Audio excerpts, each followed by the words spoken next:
Welcome to my YouTube channel guys. This is Kuldeep from Exam Select.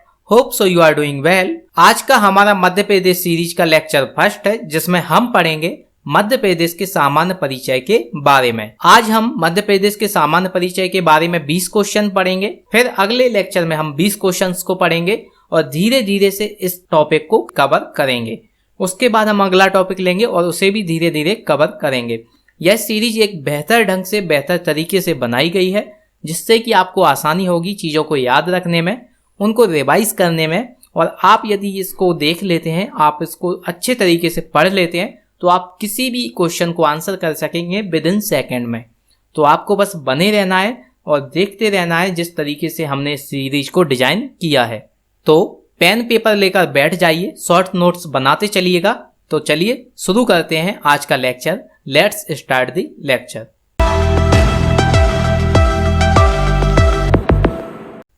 आज का हमारा पहला क्वेश्चन है, मध्य प्रदेश का वैदिक साहित्यों में उल्लेख किस रूप में प्राप्त होता है? मध्य प्रदेश का वैदिक साहित्यों में उल्लेख किस रूप में प्राप्त होता है? तो यह होता है दक्षिणापद तथा रेवोत्तर के रूप में। सही आंसर है बी। मध्य प्रदेश का वैदिक साहित्यों में उल्लेख दक्षिणापद तथा रेवोत्तर के रूप में प्राप्त होता है। अब यह तो देख लिया हमने कि वैदिक साहित्यों में किस तरीके से इसका उल्लेख प्राप्त होता है। अब देखते हैं यदि मध्य प्रदेश की स्थिति के बारे में यदि आपसे डेफिनेशन पूछी जाती है तो आप क्या आंसर करेंगे। यदि आपसे मेंस में 3 नंबर में 1 लाइन में यदि आपसे आंसर पूछा जाता है तो आप क्या लिखेंगे? मनुस्मृति में बताया गया है जो हिमालय और विंध्याचल के बीच, इधर आप जानते हैं मध्य प्रदेश के ऊपर इधर राज्य हैं, फिर आता है हिमालय और विंध्याचल के बीच में जो बिंसन है उसके पूर्व में और प्रयागराज के पश्चिम में जो स्थित है वह मध्य प्रदेश है। यानी कि जो हिमालय और विंध्याचल पर्वत के बीच का हिस्सा और बिंसन के पूर्व में प्रयागराज के पश्चिम में स्थित है वह मध्य प्रदेश है। तो यह आप डेफिनेशन लिखेंगे यदि आपसे पूछा जाता है मध्य प्रदेश की स्थिति के बारे में या आपसे पूछा जाता है मध्य प्रदेश की डेफिनेशन, तो यह आप लिखेंगे। अगला क्वेश्चन देखते हैं जो कि हमारा दूसरा क्वेश्चन है, अविभाजित मध्य प्रदेश। अविभाजित मध्य प्रदेश यानी कि जब हमारा मध्य प्रदेश को विभाजित नहीं किया गया था, जैसा आज हमारा 2020 में मध्य प्रदेश है, पहले हमारा ऐसा नहीं था। यह पहले बहुत बड़ा था, यह देश में सबसे बड़ा राज्य था। तो पहले इसमें छत्तीसगढ़ भी शामिल था, कुछ जिले महाराष्ट्र के भी थे, राजस्थान के थे और गुजरात के भी कुछ जिले शामिल थे। तो उस समय 1956 में जब यह विभाजित नहीं किया गया था, उस समय की भौगोलिक स्थिति का विस्तार बताना है। भौगोलिक स्थिति क्या होती है यह बता देता हूं मैं आपको। ये होता है पूर्वी देशांतर, ये होता है हमारा पूर्वी देशांतर और ये होता है उत्तरी देशांतर। तो इसमें हम देखते हैं कि यहाँ पे जो बिंदु पॉइंट होते हैं उनकी दूरी एक दूसरे से कितनी होती है और इन दोनों की दूरी एक दूसरे से कितनी होती है। तो उस पॉइंट पे हमारा लाई करेगा मध्य प्रदेश। किस तरीके से यह लाई करता था देख लेते हैं।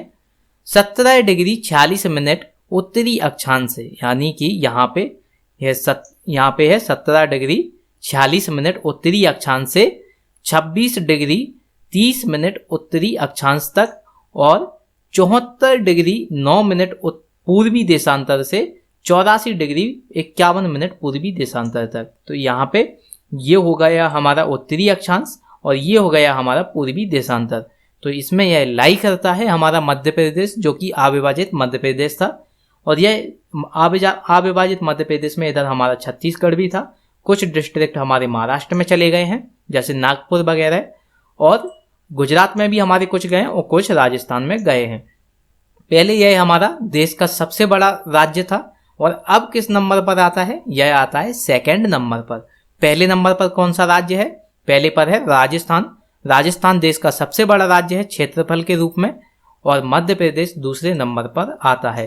तीसरे नंबर का भी यदि क्वेश्चन आ जाता है कि तीसरे नंबर पर देश में कौन सा सबसे बड़ा राज्य है, तो वह है महाराष्ट्र तीसरे नंबर पर आता है। अब देख लेते हैं प्रेजेंट मध्य प्रदेश की क्या स्थिति है, इसकी क्या भौगोलिक स्थिति है, इसके बारे में शॉर्ट डिटेल ले लेते हैं। जो हमारा प्रेजेंट में मध्य प्रदेश है वह 21 डिग्री 6 मिनट उत्तरी अक्षांश से, यानी कि जो आप ये ब्लू लाइन देख रहे हैं यह उत्तरी अक्षांश की ब्लू लाइन है। तो 21 डिग्री 6 मिनट उत्तरी अक्षांश से 26 डिग्री 30 मिनट उत्तरी अक्षांश तक लाई करता है और 74 डिग्री 59 मिनट पूर्वी देशांतर से 82 डिग्री 66 मिनट पूर्वी देशांतर तक लाई करता है। अब देखते हैं इसके जिले कैसे हैं। जो हमारा मध्य प्रदेश का सबसे उत्तरी जिला है वह कौन सा है? वह है मुरैना। मुरैना हमारा मध्य प्रदेश का सबसे उत्तरी जिला है जो कि सबसे ऊपर लाई करता है। नॉर्दर्न मोस्ट हमारा डिस्ट्रिक्ट है मध्य प्रदेश का। और हमारा जो दक्षिणी जिला है, सबसे दक्षिणी जिला कौन सा है मध्य प्रदेश का? वह है बुरहानपुर। बुरहानपुर हमारा सबसे दक्षिणी जिला है मध्य प्रदेश का। सबसे पूर्वी जिला कौन सा है? वह है हमारा सिंगरौली। सबसे पूर्वी जिला है हमारा सिंगरौली। सिंगरौली एक चीज के लिए और फेमस है, इससे IST यानी इंडियन स्टैंडर्ड टाइम की जो लाइन है इस जिले से पास होती है, इसको कट करते हुए जाती है। जो हमारा सबसे पश्चिमी जिला है वह कौन सा है? सबसे पश्चिमी जिला है हमारा अलीराजपुर। यह 2 राज्यों से अपनी सीमा शेयर करता है। अलीराजपुर अपनी सीमा 2 राज्यों से शेयर करता है, यह है गुजरात और यह है महाराष्ट्र। याद रखना है आपको, अलीराजपुर सबसे पश्चिमी जिला है और यह दोनों राज्यों से अपनी सीमा शेयर करता है, यानी कि अपना बॉर्डर शेयर करता है। अब देखते हैं पूरब से पश्चिम की लंबाई कितनी है मध्य प्रदेश की, यानी कि अलीराजपुर से हमारी सिंगरौली तक जो हमारे मध्य प्रदेश की लंबाई है वह कितनी है? यह है 870 किलोमीटर।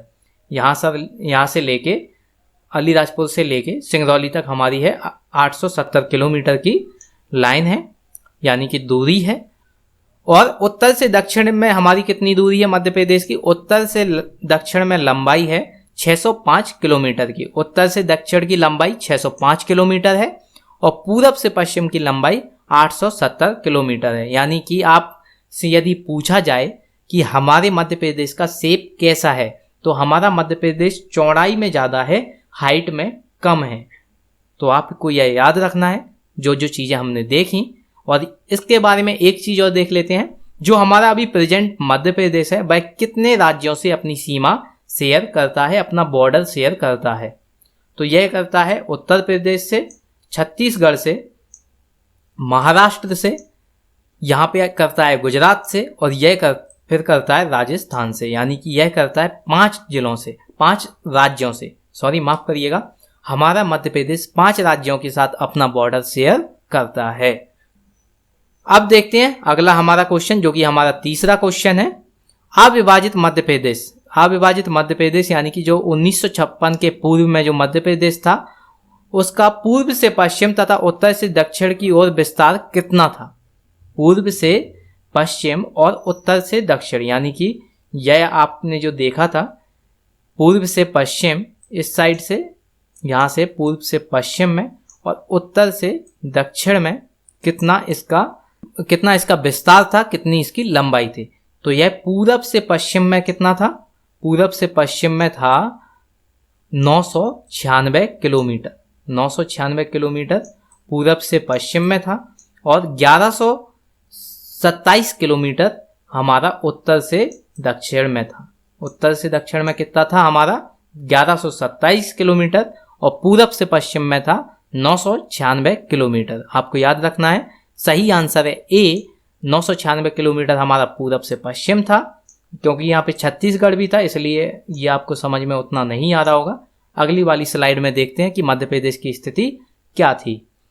तो यह आपको याद रखना है, 1996 हमारा पूरब से पश्चिम था और 1127 हमारा उत्तर से दक्षिण में विस्तार था। इसकी जो लंबाई थी वह 1127 उत्तर से पश्चिम में थी। तो यह देखा हमने तीसरा क्वेश्चन। अगला क्वेश्चन देखते हैं जो आज का हमारा चौथा क्वेश्चन है। चौथा क्वेश्चन है अविभाजित मध्य प्रदेश, यानी कि वही जो हमारा 1956 के पूर्व में मध्य प्रदेश था उसका कुल क्षेत्रफल कितना था? मध्य प्रदेश का जो अविभाजित मध्य प्रदेश था उसका कुल क्षेत्रफल कितना था अविभाजित मध्य प्रदेश का? यह था 4,43,446 वर्ग किलोमीटर। सही आंसर है डी, 4,43,446 वर्ग किलोमीटर। और यह क्षेत्रफल की दृष्टि से भारत का सबसे बड़ा जिला था हमारा, सबसे बड़ा राज्य था हमारा। तो अविभाजित मध्य प्रदेश 1956 का हमारा सबसे बड़ा राज्य था पूरे देश का, जो कि 4,43,446 वर्ग किलोमीटर में फैला हुआ था। यह देख रहे हैं आप मध्य प्रदेश की स्थिति देख रहे हैं। पहले 1950 में मध्य प्रदेश कुछ इस तरीके से दिखता था। यहाँ पे हैदराबाद, यूनाइटेड प्रोविंस यानी कि उत्तर प्रदेश, उड़ीसा, बिहार, जिसे हम राजपूताना कहते थे। तो यह उस समय का मैप है जिसमें मध्य प्रदेश की आप स्थिति देख सकते हैं, कितना बड़ा राज्य है ये, जिसमें छत्तीसगढ़ भी सम्मिलित है, महाराष्ट्र भी कुछ सम्मिलित है, गुजरात की कुछ जिले सम्मिलित हैं और राजस्थान के भी कुछ जिले सम्मिलित हैं। तो यह देखा हमने मध्य प्रदेश के बारे में, जो कि हमारा अविभाजित मध्य प्रदेश था। मध्य प्रांत एवं बरार का प्रथम मुख्यमंत्री किसे नियुक्त किया गया था? पांचवा क्वेश्चन है, मध्य प्रांत एवं बरार का प्रथम मुख्यमंत्री किसे नियुक्त किया गया था? प्रथम मुख्यमंत्री किसे नियुक्त किया गया था मध्य प्रांत एवं बरार का? तो यह एलपी खरे के नेतृत्व में मध्य प्रांत एवं बरार के मंत्रिमंडल का गठन किया गया था, जिसमें घनश्याम सिंह गुप्त और पंडित रविशंकर शुक्ल को शिक्षा मंत्री बनाया गया था। लेकिन कुछ मतभेद हो गए थे, जिसके कारण इन्हें एलपी खरे को, या इनको एलपी खरे और एनबी खरे दोनों में थोड़ा सा कंफ्यूज हो रहा हूँ मैं। एनबी खरे भी कहते हैं और एलपी खरे भी। ये एक बुक में एलपी खरे बताया गया है और एक में एनबी खरे को बताया गया है। तो उनके फिर जो भी मतभेद हुआ था उनको रिजाइन करना पड़ा था। उसके बाद 29 जुलाई 1937 को पंडित रविशंकर शुक्ल ने मुख्यमंत्री का कार्यभार संभाला था। यानी कि कब संभाला था? 29 जुलाई को 1937 में पंडित रविशंकर शुक्ल ने मुख्यमंत्री का पदभार संभाला था और दूसरी बार भी यह 27 अप्रैल 1946 में मुख्यमंत्री नियुक्त किए गए थे। तो यह यदि आपसे पूछा जाता है कि 4 जुलाई, यदि आपसे पूछा जाता है कि प्रथम मुख्यमंत्री किसे नियुक्त किया गया था मध्य प्रांत एवं बरार का, तो यह किया गया था एलपी खरे या एनबी खरे को, जो कि 4 जुलाई 1937 को किया गया था। और फिर उसके बाद कुछ ही दिन बाद पंडित रविशंकर शुक्ल को मुख्यमंत्री के रूप में नियुक्त किया गया था, मध्य प्रांत एवं बरार का मुख्यमंत्री के रूप में, जो कि 29 जुलाई 1937 को नियुक्त किए गए थे। छठवां क्वेश्चन है हमारा, अविभाजित मध्य प्रदेश, यानी कि उसी मध्य प्रदेश की बात हो रही है जो हमारा विभाजित नहीं हुआ था, उसके सीमावर्ती राज्यों की संख्या कितनी थी? कितने राज्यों से वह अपनी सीमा शेयर करता था, अपना बॉर्डर शेयर करता था? तो यह करता था 7 राज्यों के साथ। यह आप मध्य प्रदेश देख रहे हैं। इधर था उत्तर प्रदेश, बिहार, उड़ीसा, आंध्र प्रदेश, महाराष्ट्र, गुजरात और राजस्थान। तो आप देख सकते हैं, उत्तर प्रदेश हमारा पहला हो गया, बिहार 2, उड़ीसा 3, आंध्र प्रदेश 4, महाराष्ट्र 5, गुजरात 6 और राजस्थान 7। तो 7 राज्यों के साथ हमारा मध्य प्रदेश, जो हमारा अविभाजित मध्य प्रदेश था, अपना बॉर्डर शेयर करता था। सही आंसर है 7 राज्यों के साथ, यह सीमावर्ती राज्यों के साथ अपना बॉर्डर शेयर करता था या सीमावर्त था। 7वां क्वेश्चन है हमारा, मध्य प्रदेश का पुनर्गठन कब किया गया था? यह एमपीपीएससी 2014 में और पुलिस कांस्टेबल के लिए 2017 में यह क्वेश्चन पूछा जा चुका है। आप याद रखिएगा, मध्य प्रदेश एमपीपीएससी में और पुलिस के लिए यह क्वेश्चन पूछा गया है। मध्य प्रदेश का पुनर्गठन कब किया गया था? मध्य प्रदेश का पुनर्गठन किया गया था 1 नवंबर 1956 को। 1 नवंबर 1956 को मध्य प्रदेश का पुनर्गठन किया गया था और यह न्यायमूर्ति फजल अली की अध्यक्षता में जो राज्य पुनर्गठन आयोग की सिफारिश की गई थी, उसके आधार पर इसका पुनर्गठन किया गया था। किसकी सिफारिश में? कौन था अध्यक्ष? किसके अध्यक्ष के रूप में? न्यायमूर्ति फजल अली की अध्यक्षता में एक आयोग गठित किया गया था जिसका नाम था राज्य पुनर्गठन आयोग। उसके आधार पर मध्य प्रदेश का पुनर्गठन किया गया था। तो 1 नवंबर 1956 को मध्य प्रदेश का गठन किया गया था। इसीलिए मध्य प्रदेश में प्रत्येक वर्ष 1 नवंबर को स्थापना वर्ष यानी कि मध्य पर्व के रूप में मनाया जाता है, मध्य प्रदेश के रूप में मनाया जाता है। यह देखा हमने मध्य प्रदेश के पुनर्गठन के बारे में। अब देखते हैं 8वां क्वेश्चन, मध्य प्रदेश के गठन जो कि 1 नवंबर 1956 को हुआ था, उस समय कुल संभाग और जिलों की संख्या कितनी थी। यह क्वेश्चन काफी बार पूछा गया है, काफी इंपॉर्टेंट हो जाता है हमारे लिए यह याद करना। यह एमपीपीएससी 2009 में पूछा गया था, एमपीएसआई में 2011 में पूछा गया था और ग्रुप 3 में 2018 में पूछा गया था। तो यह याद रखना है।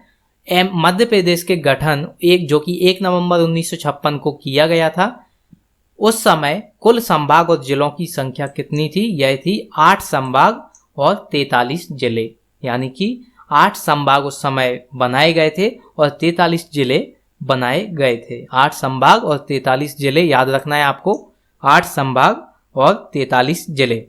और उसके बाद 1 नवंबर 2000 में छत्तीसगढ़ विभाजन के पश्चात 9 संभाग और 43 जिले, याद रखिएगा, 45 जिले, 9 संभाग 45 जिले छत्तीसगढ़ के विभाजन के पश्चात सम्मिलित थे, जो कि वर्तमान में 2019 की स्थिति में, यानी कि 19 और 20 की स्थिति में कुल 10 संभाग 52 जिले स्थित हैं।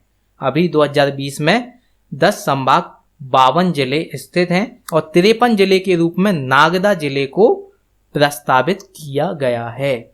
नागदा जिले को 53वें जिले के रूप में प्रस्तावित किया गया है।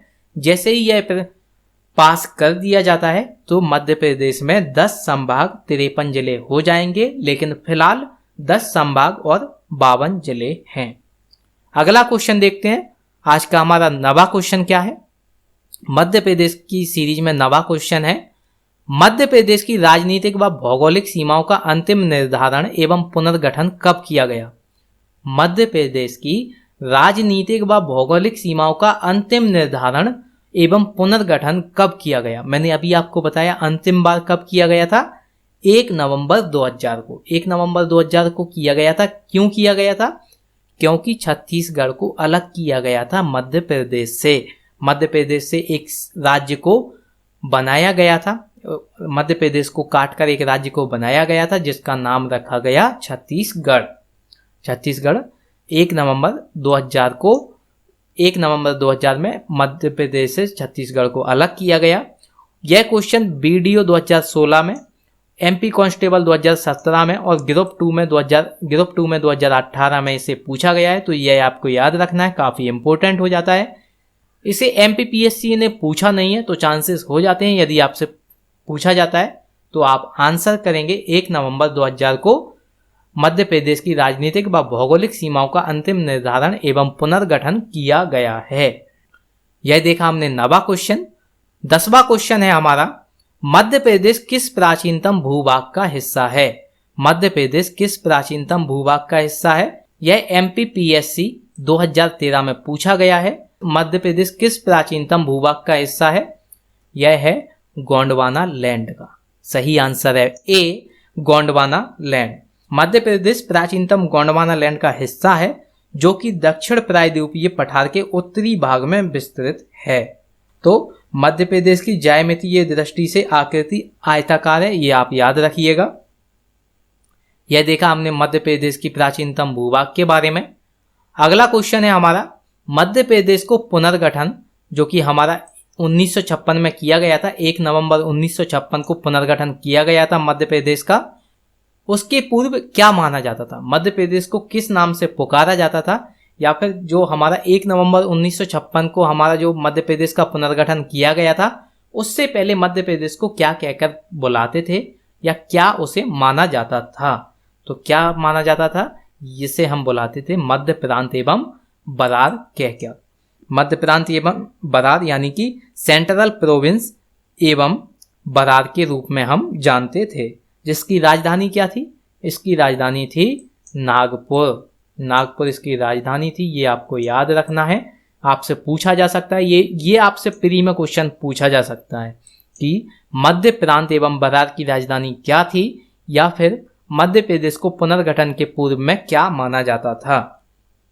तो यह देखा हमने मध्य प्रदेश के बारे में। और एक चीज और देख लीजिए, मध्य प्रांत के प्रथम मुख्यमंत्री कौन थे। मध्य प्रांत के प्रथम मुख्यमंत्री थे पंडित रविशंकर शुक्ल। पंडित रविशंकर शुक्ल हमारे मध्य प्रांत के प्रथम मुख्यमंत्री थे। अगला क्वेश्चन देखते हैं हमारा 12वां क्वेश्चन। मध्य प्रदेश को हृदय प्रदेश की संज्ञा किसने प्रदान की? हृदय प्रदेश क्यों कहा जाता है हमारे मध्य प्रदेश को और इसकी संज्ञा किसने प्रदान की? मध्य प्रदेश को हृदय प्रदेश इसलिए कहा जाता है क्योंकि यह देश के बीचों बीच स्थित है। आप पूरब से देखिए, पश्चिम से, उत्तर से, दक्षिण से, ये चारों दिशाओं से आपको ऐसा लगेगा कि ये बीच में स्थित है, बीच में रखा हुआ है। और इसकी संज्ञा प्रदान की थी पंडित जवाहरलाल नेहरू ने। सही आंसर है पंडित जवाहरलाल नेहरू ने हमारे मध्य प्रदेश को भारत का हृदय स्थल यानी कि हृदय प्रदेश की संज्ञा प्रदान की थी, जिसके कारण इसे हृदय प्रदेश भी कहा जाने लगा है। मध्य प्रदेश का एक सागर जिला है जिसे भारत का हृदय जिला कहते हैं। याद रखिएगा, मध्य प्रदेश में जो सागर जिला है, सागर जिला कहाँ पे है ये बता देता हूँ आपको। मध्य प्रदेश का सागर जिला यहाँ है। इस जिले को मध्य प्रदेश के सागर जिले को देश का हृदय जिला कहा जाता है। सागर जिले को देश का हृदय जिला कहा जाता है। यदि आपसे पूछा जाता है भारत का हृदय जिला किसे कहा जाता है, तो यह कहा जाता है सागर को, और सागर मध्य प्रदेश में स्थित है।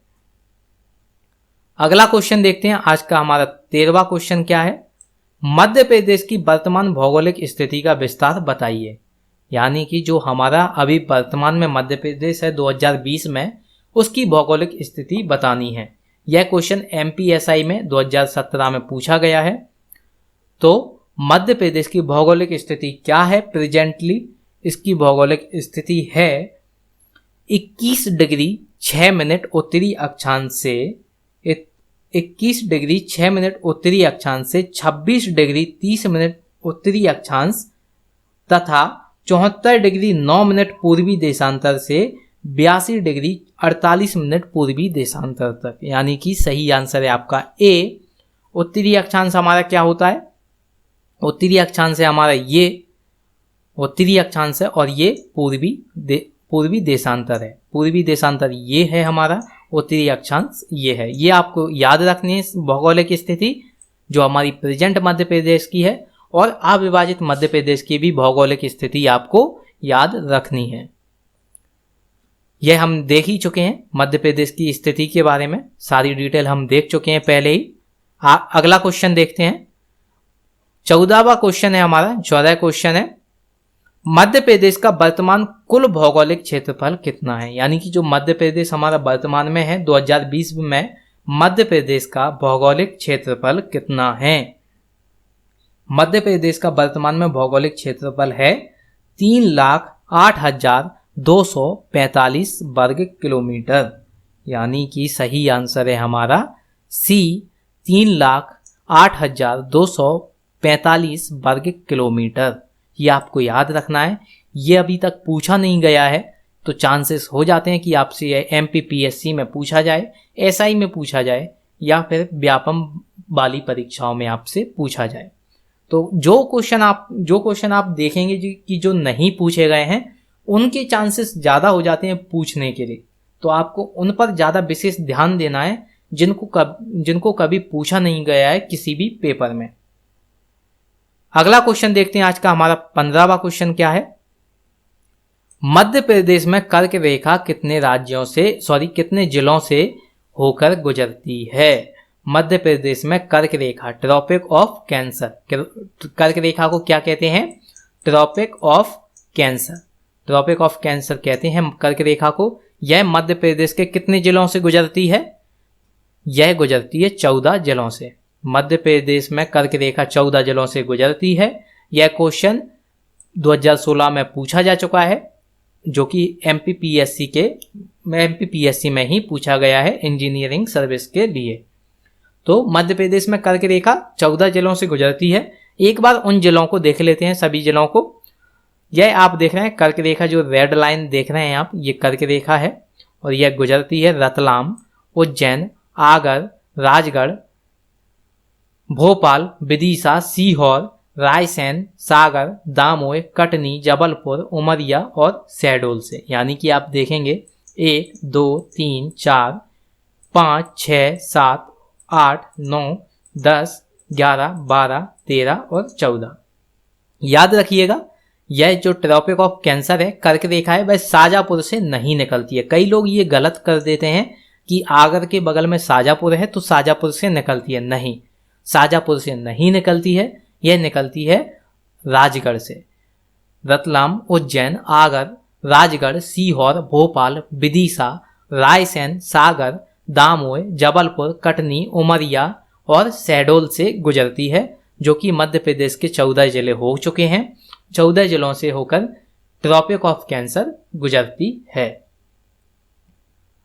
16वां क्वेश्चन है हमारा, मध्य प्रदेश के किस जिले से भारतीय मानक समय यानी कि इंडियन स्टैंडर्ड टाइम IST रेखा गुजरती है? किस जिले से गुजरती है मध्य प्रदेश के? यह मैं पहले बता चुका हूं। यह जिला यहाँ पे लास्ट में यहाँ पे लाई करता है। इधर कौन सा जिला है ये? यह है सिंगरौली। सही आंसर है डी, सिंगरौली। यह जिला है सिंगरौली। सिंगरौली से होकर IST भारतीय मानक समय या इंडियन स्टैंडर्ड टाइम जोन निकलती है या रेखा निकलती है। कहाँ से? मध्य प्रदेश के सिंगरौली जिले से। यह हो गया हमारा 16वां क्वेश्चन। ये देख रहे हैं आप, ये जो लाइन जा रही है, ये जो रेड लाइन यहाँ से आप पास हो रही है, तो यह सिंगरौली जिले को हल्का सा काटती हुई पास हो जाती है। और यह देख रहे हैं आप ट्रॉपिक ऑफ कैंसर, बाकी की यह आप इंडियन स्टैंडर्ड टाइम देख रहे हैं, जो कि सिंगरौली को काटते हुए निकल जाती है। और ये देख रहे हैं आप ट्रॉपिक ऑफ कैंसर, जो कि मध्य प्रदेश के 14 जिलों से होकर निकल जाती है। तो यह देखा हमने IST टाइम जोन के बारे में। अब देखते हैं 17वां क्वेश्चन क्या है। सिंगरौली एवं अलीराजपुर में सूर्योदय का क्वेश्चन जो आया है वो डिपेंड करता है आपके अक्षांश पर। अक्षांश जैसे ही आपके अक्षांश में दूरी होगी, उसी तरह से सूर्योदय के समय में भी अंतर होगा। सूर्योदय यदि ईस्ट में जल्दी होता है तो वेस्ट में थोड़ा लेट होता है। यह आप समझ सकते हैं इस तरीके से, क्योंकि ईस्ट से सूरज निकलता है और वेस्ट में यह सनसेट होता है, जिससे कि आप देखेंगे कि वहाँ पे उजाला जल्दी हो जाता है ईस्ट में, और वेस्ट में काफ़ी टाइम लग जाता है उजाला होने में।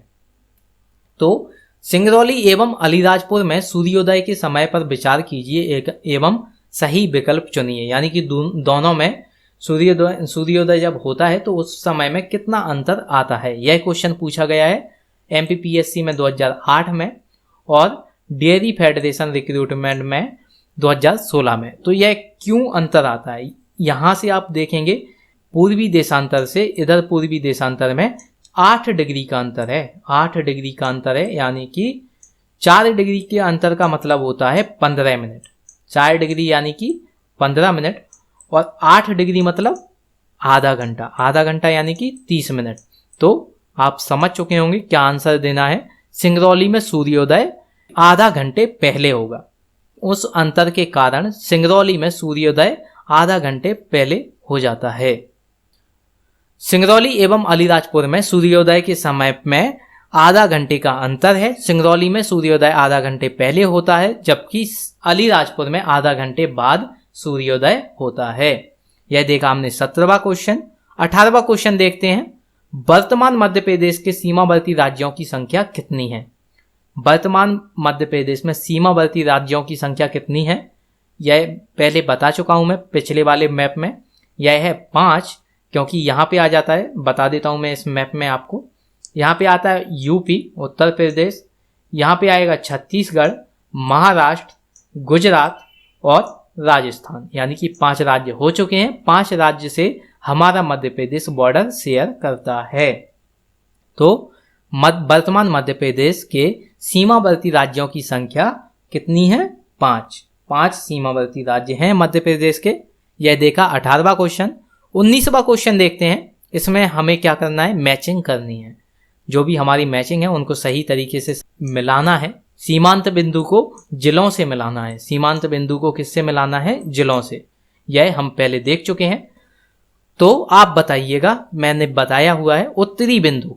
उत्तरी बिंदु कौन सा है हमारे मध्य प्रदेश का? यानी कि उत्तर में जो सबसे नॉर्दर्न मोस्ट डिस्ट्रिक्ट है वह कौन सा है? सबसे उत्तरी जिला कौन सा है? यह है मुरैना, सही आंसर है मुरैना। उत्तरी जिला कौन सा है? उत्तरी बिंदु मुरैना। दक्षिणी बिंदु कौन सा है? दक्षिणी बिंदु है बुरहानपुर। बुरहानपुर जो दक्षिण में, सबसे दक्षिण में स्थित है मध्य प्रदेश में, जो कि कहाँ स्थित है? यहाँ बुरहानपुर स्थित है, यहाँ पे मुरैना स्थित है। पूर्वी बिंदु कौन सा है हमारा? पूर्वी बिंदु है सिंगरौली। सिंगरौली कहाँ पे स्थित है? सिंगरौली यहाँ स्थित है। और यह किस लिए जाना जाता है? क्योंकि यहाँ से IST टाइम जोन यानी कि इंडियन स्टैंडर्ड टाइम, भारतीय मानक यहाँ से रेखा गुजरती है। पश्चिमी बिंदु कौन सा है हमारा? पश्चिमी बिंदु है अलीराजपुर, जो कि यहाँ पे लाई करता है, यहाँ पे पड़ता है। और यह क्यों फेमस माना जाता है? क्योंकि यह महाराष्ट्र और गुजरात दोनों राज्यों से अपनी सीमा शेयर करता है। तो याद रखिएगा, उत्तरी बिंदु है मुरैना, दक्षिणी बिंदु है बुरहानपुर, पूर्वी बिंदु है सिंगरौली और पश्चिमी बिंदु है अलीराजपुर। तो यह देखा हमने 19वां क्वेश्चन। आज का लास्ट क्वेश्चन देख लेते हैं, जो कि हमारा 20वां क्वेश्चन है। मध्य प्रदेश के अंतर्वर्ती जिलों की कुल संख्या कितनी है? अंतर्वर्ती यानी कि जो जिले अंदर हैं मध्य प्रदेश के, जो किसी भी राज्य से अपनी बॉर्डर शेयर नहीं करते हैं, उन जिलों की संख्या कितनी है? यह MP कांस्टेबल में 2017 में पूछा गया है। तो उन जिलों की संख्या कितनी है जो अंतर्वर्ती जिले हैं? इनकी संख्या है 17। 17 ऐसे जिले हैं जो कि अंतर्वर्ती जिले के रूप में माने जाते हैं। जो अंतर्वर्ती जिले हैं मध्य प्रदेश के, वह 17 जिले हैं, जो कि हरदा, होशंगाबाद, दमोह, कटनी, रायसेन, नरसिंहपुर, विदिशा, उज्जैन, देवास, इंदौर, धार, ग्वालियर, जबलपुर, भोपाल, सीहोर, उमरिया एवं शाजापुर हैं। तो याद रखिएगा, मध्य प्रदेश के अंतर्वर्ती जिलों की कुल संख्या कितनी है? यह है 17। अब जो क्वेश्चन दिए हैं हमने आज के लिए, जो 3 क्वेश्चन, यह डेली होमवर्क मिलेगा आपके लिए। आप कमेंट करके बता सकते हैं इन सभी का आंसर, और यह आपको बताना ही है, क्योंकि विदाउट प्रैक्टिस आपको कुछ याद नहीं रहेगा। ये पॉइंट है, ये फैक्ट है।